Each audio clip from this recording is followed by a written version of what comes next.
ഇവിടെയാണ് തഫ്സീറുകളിൽ ഒരു സജീവ ചർച്ച, മനസ്സിലായില്ലേ? അത് തഖ്ലീദുമായി ബന്ധപ്പെട്ടാണ്.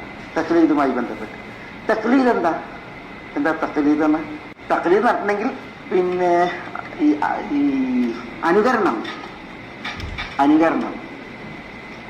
സാധാരണ പിന്നെ ഈ അനുകരണം എന്ന് പറഞ്ഞിട്ടുണ്ടെങ്കിൽ പിന്നെ അന്ധമായ അനുകരണമാണ് വിഷയം. അറിവില്ലാത്ത വിഷയത്തിൽ അറിവിന്റെ അടിസ്ഥാനത്തിൽ പണ്ഡിതന്മാരോട് ചോദിച്ച് അവർ പറഞ്ഞതിനെ പിൻപറ്റുക എന്നുള്ളത് പറയപ്പെട്ടതാണ്. ഫസലു അഹ്ല ദിക്റിൻ കുത്തുല്ലാത്ത ആളവും. അതേസമയം ഈ അന്ധമായ അനുകരണത്തിന്റെ വിഷയം ഏതെങ്കിലും ഒരു ഇമാമിനെ ഒരാൾ അങ്ങനെ തഖ്ലീദ് ചെയ്തിട്ടുണ്ടെങ്കിൽ നോക്കിയേ, ഒരിക്കലും ഈ അള്ളാഹിന്റെ ഹുദയുടെ പ്രത്യേകത എന്താ? ഹുദായ എന്ന് പറയുന്ന ആ ഹുദന്റെ പ്രത്യേകത അത് അന്യൂനമാണ്, അതിൽ കുറവില്ല. പക്ഷെ മനുഷ്യർ നബിമാരൊഴിച്ച് ബാക്കിയുള്ളവരൊക്കെയും എന്താണ്? ഒരു നിലക്കല്ലെങ്കിൽ മറ്റൊരു നിലയ്ക്ക് പിഴവ് സംഭവിക്കുന്നവരാണ്. ജീവിതത്തിൽ അവർക്ക് എന്തെങ്കിലും വീഴ്ചകൾ സംഭവിക്കുന്നവരാണ്, പിഴവ് സംഭവിക്കുന്നവരാണ്. അതുകൊണ്ട് തന്നെ ഏതൊരു വ്യക്തിയെ തഖ്ലീദ് ചെയ്തിട്ടുണ്ടെങ്കിലും എന്തുണ്ടാവില്ല? ഫലാ യദില്ലു വലാ യഷ്ഖ എന്ന ഒരു റിസൾട്ട് ഉണ്ടാവില്ല. ഫലാ ഖൗഫുൻ അലൈഹിം വലാ ഹും യഹ്സനൂൻ എന്നുള്ള ഒരു വിധി ഉണ്ടാവില്ല. കാരണം എന്താ?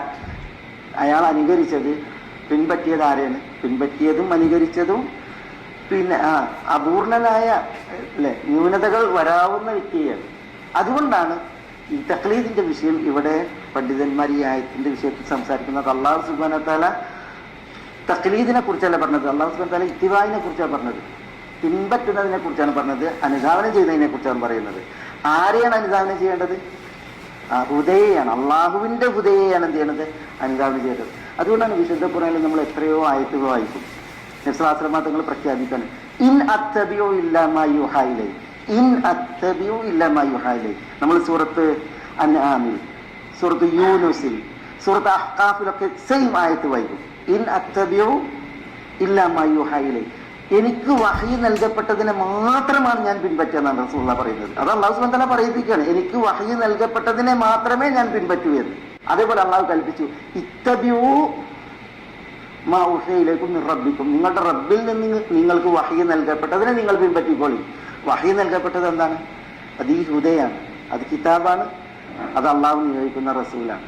മനസ്സിലായില്ല? അല്ലാതെ ഈ ഭൂമിക്ക് വരിയിൽ ഏതൊരു മനുഷ്യനും നമ്മൾ 100% അയാളെ പിൻപറ്റാനോ അനുധാവനത്തിനോ നിശ്ചയിക്കപ്പെട്ടവരല്ല എന്നുള്ളതാണ്.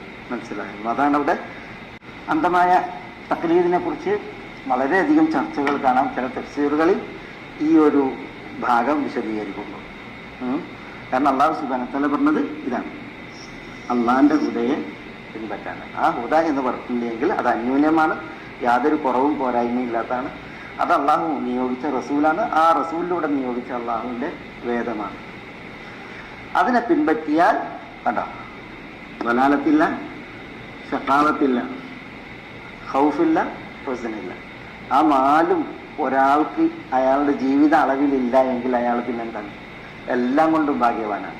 എന്തായാലും പിന്നെ ഇപ്പൊ വ്യക്തികൾ ആരായാലും എത്ര പിന്നെ ശ്രേഷ്ഠരായാലും വ്യക്തികളെ സംബന്ധിച്ചിടത്തോളം അവർക്ക് വീഴ്ചകൾ സ്വാഭാവികമാണ്, നബിമാരെ വീഴ്ചയുള്ളവർ.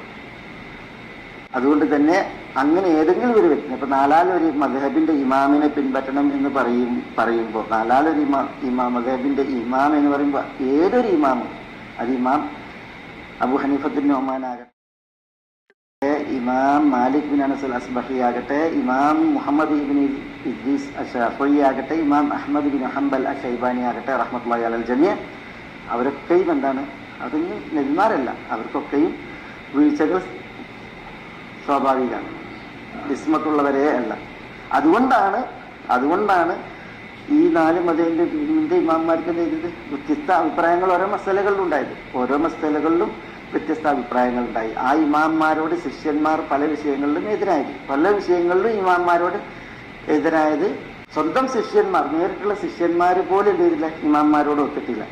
അബൂ ഹനീഫത്തുൻ നുഅ്മാൻ പ്രത്യേകിച്ച്, ഇമാം അബൂ ഹനീഫത്തുൻ നുഅ്മാൻ അദ്ദേഹത്തിന്റെ പ്രഗത്ഭ ശിഷ്യരാണ് 2 പേർ. ഒന്ന് അബൂ യാക്കൂബും മറ്റൊന്ന് മുഹമ്മദ് ബിൻ അൽ ഹസൻ അശ്ശൈബാനിയും. അബൂ യാക്കൂബ് പിന്നെ മുഹമ്മദ് ബിൻ ഹസൻ, രണ്ടാളും ഇമാം അബൂ ഹനീഫന്റെ നിഴലെന്ന പോലെ ജീവിച്ച നല്ല പണ്ഡിതന്മാരാണ്. പക്ഷെ ഇമാമിനോട് 2 വിഷയങ്ങളിൽ അവർ എതിരാണ്. 2 വിഷയങ്ങളിൽ എതിരാണ്. അബൂ ഹനീഫത്തുൽ ഇമാം പറഞ്ഞ മസലകളിൽ അതിന് 2 ഭാഗത്തോട് ഇമാംമാരെ എതിരാണ്. അബൂ യാക്കൂബ് അല്ല, അബൂ യൂസുഫ് അദ്ദേഹത്തിന്റെ പേര് യാക്കൂബ്, അബൂ യൂസുഫ് യാക്കൂബ്. അപ്പൊ പിന്നെ അവിടെ ഇതാണ് ഈ പണ്ഡിതന്മാർ ഈ തഖ്ലീദ് ഉണ്ടല്ലോ, ഈ അന്ധമായ തഖ്ലീദ്, നമുക്കല്ല അന്ധമായ തഖ്ലീദ് നമ്മുടെ ദീനിൽപ്പെട്ടതല്ല. ആ തഖ്ലീദിനല്ല നമ്മൾ കൽപ്പിക്കപ്പെട്ടത് ഇത്തിബാ ഉൽ ഹുദ, ഹുദയെ ഇത്തിബാ ചെയ്യുന്നതിന് വേണ്ടിയാണ്. അപ്പോഴാണ് നമുക്ക് ഈ പറയപ്പെട്ട 4 കാര്യങ്ങൾ, ബലാലത്തില്ല, ഷഖാവത്തില്ല, ഖൗഫില്ല, ഹുസ്നില്ല എന്നുള്ള ആ 4 മഖാമുകൾ